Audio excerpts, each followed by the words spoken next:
الرحمن السلام علیکم ناظرین، پاک دین اسلام میں آپ کو خوش آمدید کہا جاتا ہے، اور آج میں آپ کے ساتھ خدائی کا جھوٹا دعویٰ کرنے والے کو حضرت جبرائیل علیہ السلام نے کیوں پالا۔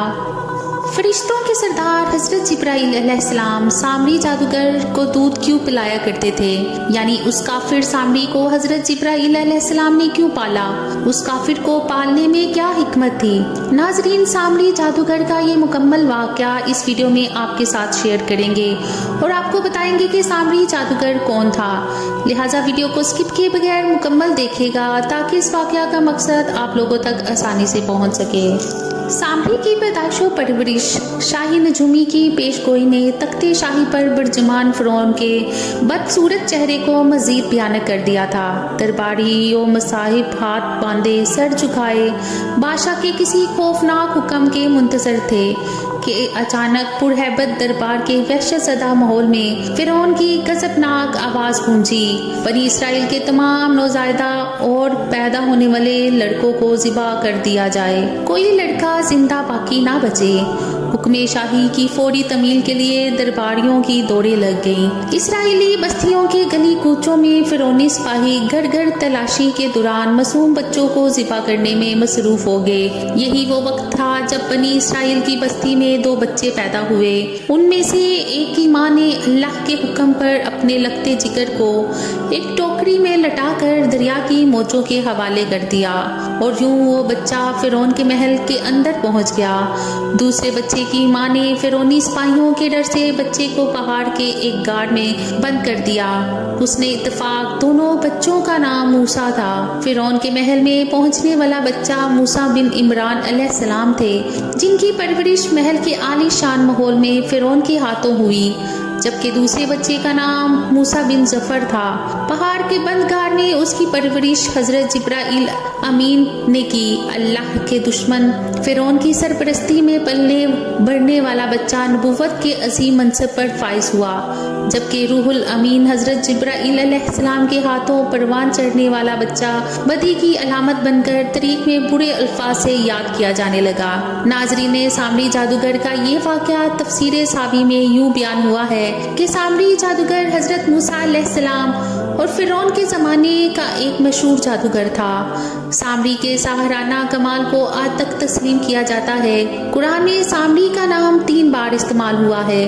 سامری بنی اسرائیل میں ایک حرامی شخص تھا جو طبعی طور پر نہایت گمراہ کن آدمی تھا۔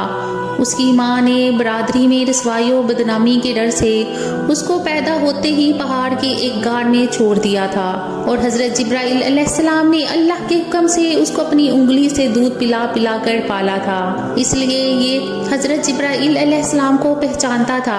بلکہ ابن جریر نے حضرت ابن عباس رضی اللہ عنہ سے روایت کیا ہے کہ سامری جب پیدا ہوا تو فرعون کی طرف سے اس وقت تمام اسرائیلی لڑکوں کو قتل کا حکم جاری کیا گیا، تو اس کی والدہ کو خوف ہوا کہ فرعونی سپاہی اس کو قتل نہ کر دیں، تو بچے کو اپنے سامنے قتل ہوتا دیکھنے کی مصیبت سے یہ بہتر سمجھا اس کو جنگل کے ایک غار میں رکھ کر اوپر سے بند کر دیا۔ کبھی کبھی اس کی خبر گیری کرتی ہوگی۔ ادھر اللہ تعالیٰ نے حضرت جبرائیل علیہ السلام کو اس کی حفاظت اور غذا دینے پر مأمور کر دیا۔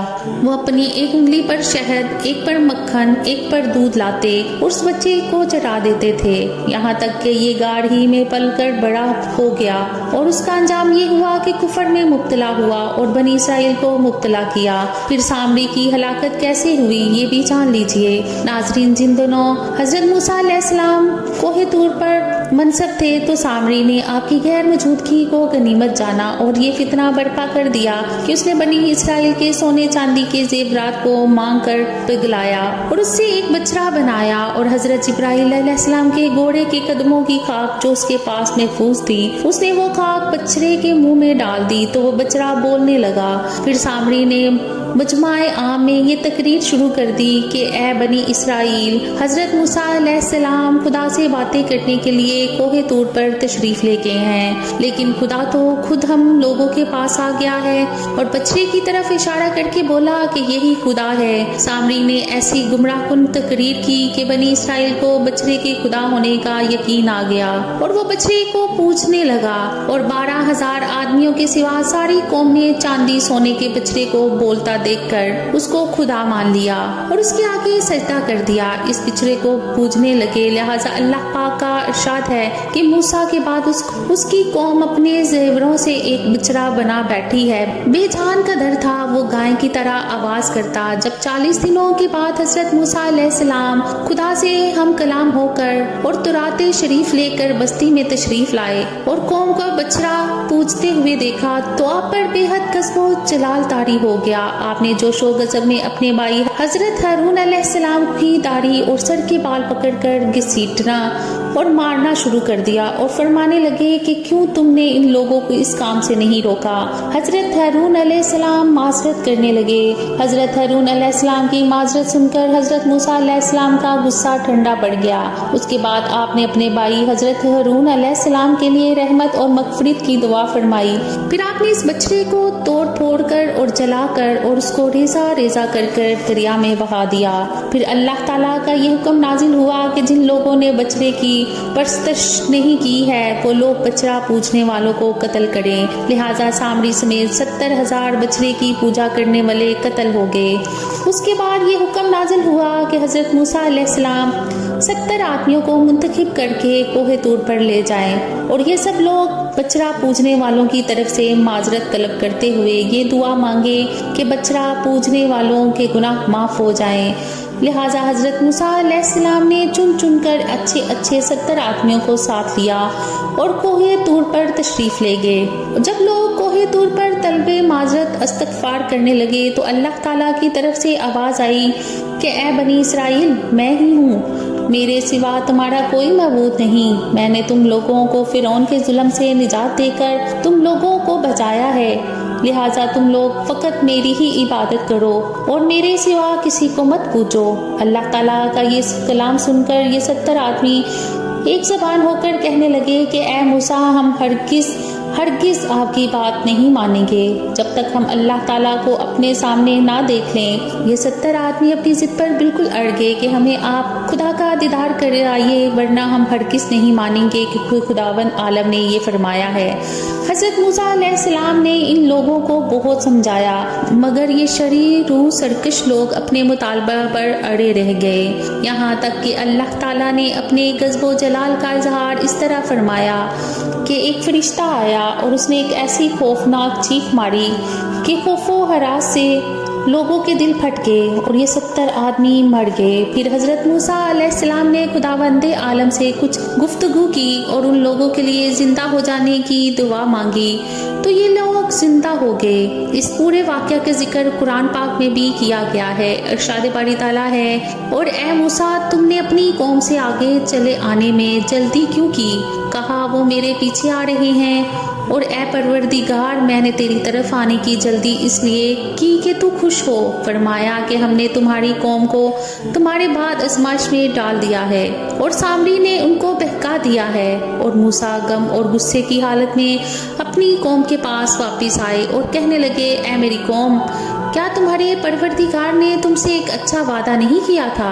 کیا میری جدائی کی مدت تمہیں دراز معلوم ہوئی؟ کیا تم نے چاہا کہ تم پر تمہارے پروردگار کی طرف سے غضب نازل ہو، اور اس لیے تم نے مجھ سے جو وعدہ کیا تھا اور اس کے خلاف کیا؟ وہ کہنے لگے کہ ہم نے اپنے اختیار سے تم سے کوئی وعدہ خلافی نہیں کی، بلکہ ہم لوگوں کے زیوروں کا بوجھ اٹھائے ہوئے تھے، پھر ہم نے ان کو آگ میں ڈال دیا، اور اسی طرح سامری نے ڈال دیا تو اس نے ان کے لیے ایک بچڑا بنا دیا جس کی آواز گائے کی سی تھی۔ تب لوگ کہنے لگے تھے، کہ یہی تمہارا معبود ہے اور موسیٰ کا بھی معبود ہے، مگر وہ بھول گئے ہیں۔ کیا یہ لوگ نہیں دیکھتے کہ وہ ان کی کس بات کا جواب نہیں دیتا، کہ وہ ان کی کسی بات کا جواب نہیں دیتا اور نہ ہی ان کے نقصان اور نفع کا کچھ اختیار رکھتا ہے۔ اور ہارون نے ان سے پہلے ہی کہہ دیا تھا کہ لوگوں، اس سے صرف تمہاری آزمائش کی گئی ہے اور تمہارا پروردگار تو اللہ ہے، سو میری پیروی کرو اور میرا کہا مانو۔ تو وہ کہنے لگے کہ جب تک موسیٰ ہمارے پاس واپس نہ آئے تو ہم اس کی پوجا پر قائم رہیں گے۔ پھر حضرت موسیٰ علیہ السلام نے ہارون سے کہا، ہارون، جب تم نے دیکھا تھا کہ یہ گمراہ ہو رہے ہیں تو تم کو اس بات سے کس چیز نے روکا کہ تم میرے پیچھے نہ آئے؟ بھلا تم نے میرے حکم کے خلاف کیوں کیا؟ کہنے لگے کہ بھائی، میری دھاری اور سر کو نہ پکڑیے، میں تو اس سے ڈرا کہ آپ یہ نہ کہیں کہ تم نے بنی اسرائیل میں تفرقہ ڈال دیا اور میری بات کو ملحوظ نہ رکھا۔ پھر سامری سے کہنے لگے کہ سامری، تیرا کیا معاملہ ہے؟ اس نے کہا، میں نے ایسی چیز دیکھی ہے جو اوروں نے نہ دیکھی۔ پس میں نے فرشتے کے نقش پا سے مٹی کی ایک مٹھی بھری، پھر اس کو بچڑے کے ایک قالب میں ڈال دیا۔ مجھے میرے جی نے اس کام کو اچھا ظاہر کیا۔ تو حضرت موسیٰ علیہ السلام کو یہ سن کر بہت طیش آ گیا اور آپ نے فرمایا کہ اے سامری، تو اب ہمارے پاس سے دفع ہو جا، یعنی آج کے بعد اس قبیلے میں کسی کو بھی نظر نہ آنا، اور تیرے اس جادو کی نحوست اور لوگوں کو شرک پر لگانے کا وبال یہ ہوگا کہ تجھ پر اللہ کا عذاب آئے گا۔ تو جہاں کرے کسی بھی انسان کو ہاتھ لگا لے گا تو وہ بیمار ہو جائے گا اور اس کی زندگی ڈلنا شروع ہو جائے گی۔ پھر حقیقتاً ایسا ہی ہوا۔ سامری خود کو بچاتے بچاتے جنگلوں میں نکل گیا اور شہر کے اندر وہ سب کو چیخ چیخ کر یہی کہتا تھا کہ مجھے مت چھونا ورنہ نقصان ہوگا۔ اس کا انجام بہت ہی دردناک اور عبرتناک تھا۔ وہ لوگوں سے میل جول کے قابل نہیں رہا۔ جو کوئی غلطی سے بھی اس کو چھو لیتا تو اس شخص کو بخار ہو جاتا اور وہ بیمار پڑ جاتا، گویا اس کی نحوست اتنی زیادہ تھی، اور پھر باقی زندگی وہ جنگلوں میں گزارا کر کے مر گیا۔ ناظرین، یہ سب دو چیزوں کی نحوست کی وجہ سے ہوا۔ ایک تو جادو کر کے لوگوں کو گمراہ کرنا اور شرک پر لگا دینا بہت ہی قوی فعل ہے، اس کی سزا بہت سخت ہے۔ دوسری بات یہ ہے کہ اگر آپ کوئی ایسا عمل کرتے ہیں جس سے بہت سارے لوگ گناہ میں مبتلا ہو جاتے ہیں تو اس غلط عمل کا سارا وبال آپ کے اوپر بھی ہے، اور یہ بڑا ہی مذموم اور شدید غلط عمل ہے۔ ایسے لوگوں پر بھی اللہ کا عذاب نازل ہوتا ہے جو خود تو برائی کرتے ہیں اور دوسروں کو بھی برائی پر لگا دیتے ہیں۔ ناظرین، ویڈیو کے آخر میں یہ بھی جان لیجیے کہ سامری جادوگر کا مزار ایمان میں موجود ہے، اور آج بھی لوگ سامری کی قبر پر یعنی سامری کے مزار پر جا کر جادو سیکھتے ہیں اور سکھاتے بھی ہیں اور اس کو پھیلاتے بھی ہیں۔ اللہ تعالیٰ سے دعا ہے کہ اللہ تعالیٰ ہم سب کو اپنی حفاظت میں رکھے اور ہماری وجود کو دوسرے تمام لوگوں کے لیے خیر کا ذریعہ بنائے، اور اللہ تعالیٰ ہمیں شرک سے بچائے اور ہمیں صرف اللہ کی عبادت کرنے کی توفیق عطا فرمائے۔ آمین یا رب العالمین۔ امید کرتی ہوں کہ آج کا واقعہ آپ کو اچھا لگا ہوگا۔ مزید اچھے واقعات کے لیے میرے چینل کو سبسکرائب کریں، ویڈیو کو لائک کریں۔ اللہ نگہبان۔